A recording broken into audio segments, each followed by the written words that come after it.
On croyait que la saga Destination Finale était morte et enterrée. Mais la mort, elle n'a jamais vraiment pris sa retraite et elle revient aujourd'hui plus maligne et sadique que jamais.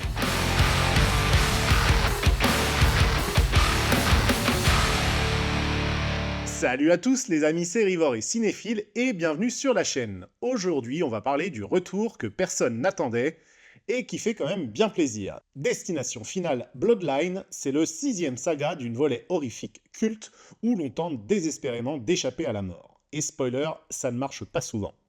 Mais cette fois, le film ne se contente pas de se ressasser la formule. Il nous embarque dans l'histoire de Stephanie Reyes, une ado hantée par des visions d'un drame survenu en 1960 dans un restaurant suspendu à 150 mètres au-dessus du sol. Très vite, elle découvre que sa famille est maudite et qu'elle est la prochaine sur la liste. La faucheuse, elle, a tout son temps, mais elle n'a pas de pitié. Et franchement, ce Bloodline, il mérite qu'on s'y arrête, parce que même si la recette est assez connue, le plat est étonnamment bien relevé.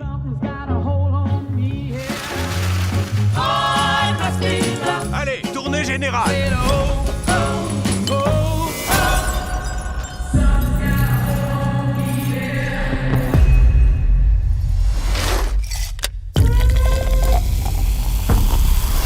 À la famille. On choisit pas toujours celle qu'on a, mais une fois qu'on en a une, on s'y accroche. Ça c'est clair. J'ai toujours su que ce jour viendrait. Tu vas voir. Ça va tomber. Ça fait des années que je la maintiens à distance. Charlie, amène-toi. Mais cette ordure ne laisse jamais tomber. Elle n'abandonne pas tant qu'elle n'a pas fini.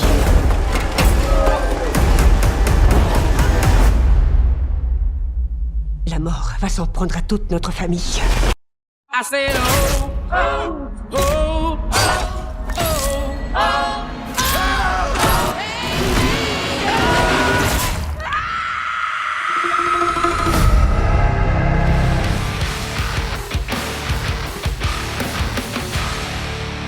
Avant de parler de pièges mortels et de destins capricieux, petit détour par les coulisses de ce Bloodline. On parle ici du 6e volet d'une franchise née dans les années 2000 qui avait marqué les esprits avec un concept simple mais efficace. Tu échappes à un accident grâce à une vision prémonitoire, mais la mort n'aime pas qu'on lui grille la priorité, elle revient méthodique, créative et inévitable. Après un 5e film en 2011 qui sentait clairement la fatigue et la 3D un peu foireuse, la saga a disparu des radars, jusqu'à ce Bloodlines qui se présente comme un reboot mouillé à la sauce préquelle. Le projet a été porté par John Watts, le gars derrière les derniers Spider-Man, et coécrit par Guy Busick derrière Scream 5 ou 6 ou encore Laurie Evans-Taylor à l'origine des Inside Use.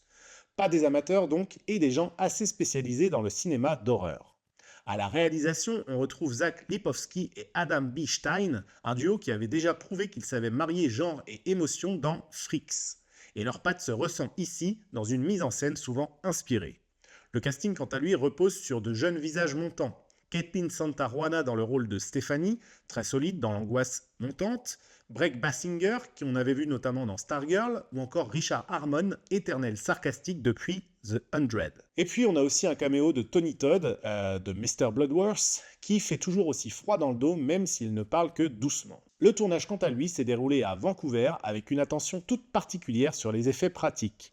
Exemple concret, une scène de mort avec un piercing nasal a été tournée sur 5 jours sans CGI, juste avec du bricolage, du sang factice et beaucoup de sueur. Ça se sent et ça change globalement, même si on y reviendra, les CGI sont quand même bien présents et peut-être un peu trop. Ce Bloodlines donc n'est pas juste une suite, c'est une tentative de relancer la franchise en gardant l'essence du truc. La tension, le fun macabre, les morts absurdes, oui c'est complètement débile, mais ça fonctionne. Avec un vernis un peu plus émotionnel cette fois-ci, plus familial. Alors, est-ce que le pari est réussi? Eh bien, on va voir ça maintenant. Mamie, qu'est-ce qui nous arrive? Il y a très longtemps, j'ai eu une prémonition qui a tout déclenché.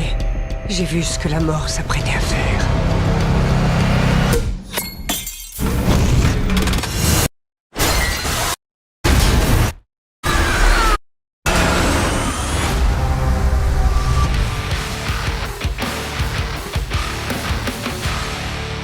On peut le dire, les morts sont plutôt inventives. Oui, c'est le plaisir coupable de cette saga. Et ici, les scénaristes l'ont bien compris.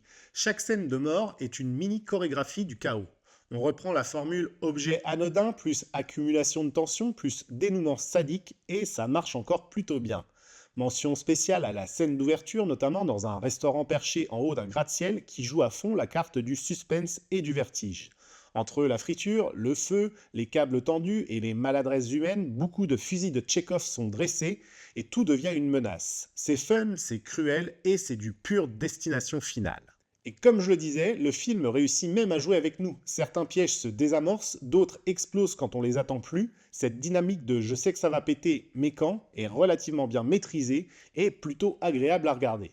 La vraie nouveauté ici, c'est l'angle intergénérationnel. Effectivement, le film commence dans les années 60 avec un prologue stylisé qui plante une première tragédie. Puis on découvre que cette malédiction se transmet dans une famille génération après génération. C'est malin parce que ça donne une vraie émotion au récit. On ne sait pas juste quand les ados random sont condamnés à mourir en groupe, on est face à une lignée, à des liens du sang, à des secrets de famille. C'est un peu le destination finale version trauma transgénérationnel. Et ça permet aussi de varier les profils. On a donc une héroïne, son frère, son cousin, leur mère.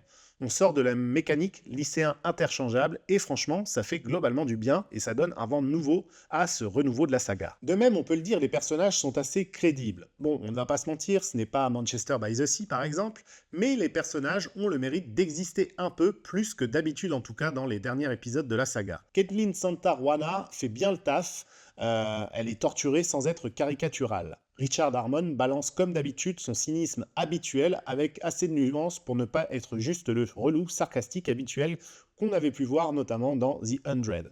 Et Brec Bassinger donne une belle énergie. Tony Todd quant à lui ne fait presque rien, mais sa simple présence suffit à faire grimper un peu la tension au bon moment. Certains personnages secondaires, en revanche, sont à peine esquissés. Dommage, car une ou deux morts auraient été un peu plus percutantes si on avait eu le temps de s'y attacher un peu. La réalisation est assez solide. Lipovski et Stein livrent ici une mise en scène qui ne se contente pas de suivre le manuel. Il y a de vrais partis pris visuels, gros plans oppressants, montage tendu, sonorité dissonante. Et la scène d'ouverture, globalement, est un bon petit bijou. Construite comme un mini-film catastrophe, elle réussit à instaurer le malaise avec classe. On sent que la prod a mis le paquet sur les effets pratiques et globalement ça paye bien. Néanmoins, je dois dire qu'on voit aussi des CGI sur certaines scènes et notamment sur cette scène d'ouverture. C'est un peu moins soigné, ça se voit bien, c'est rien de rédhibitoire à mon sens, mais ça casse parfois un peu l'immersion, notamment donc dans cette première scène, mais aussi parfois sur certaines morts, comme par exemple la toute dernière à la fin du film. Autre bémol, le rythme est parfois un peu en dents de scie. C'est le revers de la médaille quand on veut mettre plus d'émotion dans un film, le film se ralentit parfois un peu trop. Entre deux morts spectaculaires, on se retrouve ici avec des dialogues familiaux pas toujours hyper palpitants, il faut le dire. Alors oui, ça humanise certes, mais ça casse un peu le rythme, et dans une saga qui brillait par son efficacité, une mort toutes les 10 minutes, eh bien ça peut frustrer un peu. Bref, ici c'est surtout le scénario des morts qu'on scrute, c'est débile, mais c'est toujours là qu'on veut aller. Bref, passons au verdict final. J'ai sauvé des dizaines de vies ce soir-là. Que tout le monde quitte la piste de danse! Des vies qui n'auraient jamais dû être sauvées. Mais la mort n'aime pas qu'on lui contrarie ses plans. Dans ce manuel, tu trouveras ce qu'il te faut pour mettre la famille en sécurité. Ça a commencé avec mamie. La mort s'en prend à nous parce qu'aucun de nous ne devrait exister. Attention! Ce n'est qu'en acceptant la mort qu'elle passera son chemin. La mort a peut-être pas l'intention de s'en prendre à notre famille. Ce serait un truc de malade.